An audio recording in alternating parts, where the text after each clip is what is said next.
이어서 간추린 소식입니다. 송민영 농림축산식품부 장관은 최근 경기 이천시에 소재한 AT 비축기지를 찾아 보관 중인 배추 상태를 살피고 거래 상황을 점검했습니다. 농식품부에 따르면 올해 여름 배추의 경우 침수 피해는 없었지만 재배 면적이 줄면서 생산량이 줄어들 것으로 전망됩니다. 송 장관은 배추 수급 불안에 대비해 역대 최대 물량인 2만 3천 톤 규모의 봄배추를 확보한 상황이라며 이를 적시에 활용할 것이라고 말했습니다. 봄배추가 작황이 굉장히 좋았기 때문에 봄배추 비축을 상당량 해놨습니다. 역대 최고 수준으로 지금 물량을 확보해 놓은 상태이고요. 이어 송 장관은 식육관리협의체를 통한 산지 모니터링을 강화하는 등 올해 여름 배추 수급 안정에 총력을 기울이겠다고 말했습니다. 최근 내린 비로 축구장 1,950개에 달하는 면적에서 농작물 침수 피해가 발생한 것으로 나타났습니다. 농식품부는 지난 16일부터 21일까지 내린 비로 인한 전국의 농작물 침수 면적이 22일 오후 6시 기준 1,390헥타르로 집계됐다고 밝혔습니다. 농작물 피해 면적이 가장 큰 지역은 충남으로 912헥타르가 침수됐고 품목별로 보면 벼가 1,172헥타르로 대부분을 차지했습니다. 이 기간 내린 비로 닭 2만 7천 마리가 폐사했고 축사 0.3헥타르가 파손됐습니다. 농식품부는 피해를 본 농민들이 일상으로 조기에 복귀할 수 있도록 재해보험금 사정 기간을 7일 이내에서 3일 이내로 단축하기로 했습니다.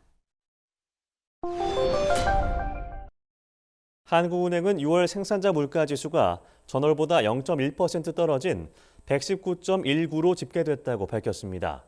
생산자 물가 지수는 국내 생산자가 내수 시장에 공급하는 상품과 서비스의 가격 변동을 종합한 지수입니다. 생산자 물가 지수는 전월 대비 6개월 연속 상승하다가 7개월 만에 하락했습니다. 이번 하락은 농식품 물가가 전월보다 2.8% 내린 결과로 분석됩니다. 축산물은 2.5% 올랐지만 농산물이 6.6%로 크게 하락했고 수산물도 0.8% 내렸습니다. 한국은행은 이달 폭우 피해로 채소가가 급등하고 있다며 기후 상황이 계속 안 좋다면 7월 생산자 물가가 오를 수 있다고 설명했습니다. 농식품부가 최근 추석 명절을 대비해 한우 수급 동향 현장 점검을 실시했다고 밝혔습니다. 23일 충북 음성군의 농협축산물 공판장을 방문한 박수진 농식품부 식량정책실장은 즉각적인 한우 매수와 분산을 통해 한우 수급이 안정적으로 유지될 수 있도록 해달라고 현장 관계자들에게 당부했습니다. 공판장 관계자에게는 추석 성수기 동안 중도메인 등의 구매 한도를 상향 조정하는 등 유동성 확대를 주문했습니다. 농협 경제지주에는 소비 촉진을 위해 자체 예산을 활용한 한우 할인 행사 개최 등이 필요하다고 강조했습니다. 서촌호 국민의힘 의원이 최근 농어촌 체험 및 휴양마을 사업을 활성화하기 위한 법안을 대표 발의했습니다. 해당 사업은 농어촌의 자연환경과 전통문화를 활용해 도시민에게 각종 체험 프로그램을 제공하는 사업입니다. 2023년 기준 전국 1,195개 마을이 관련 사업을 운영하고 있습니다. 서 의원이 발의한 개정안에는 농어촌 체험 프로그램을 운영하는 협의회에 운영비를 지원하도록 하는 내용이 담겼습니다. 서 의원은 이번 법안이 통과돼 농어촌 체험마을이 더욱 활성화되길 바란다며 앞으로도 농어촌의 지속가능한 발전을 위한 정책 마련에 최선을 다하겠다고 말했습니다. 서울시 교육청이 정부가 농촌 유학 활성화 방안을 발표한 것에 대해 환영하며 국가 차원의 농촌 유학 지원이 대폭 확대돼야 한다고 강조했습니다.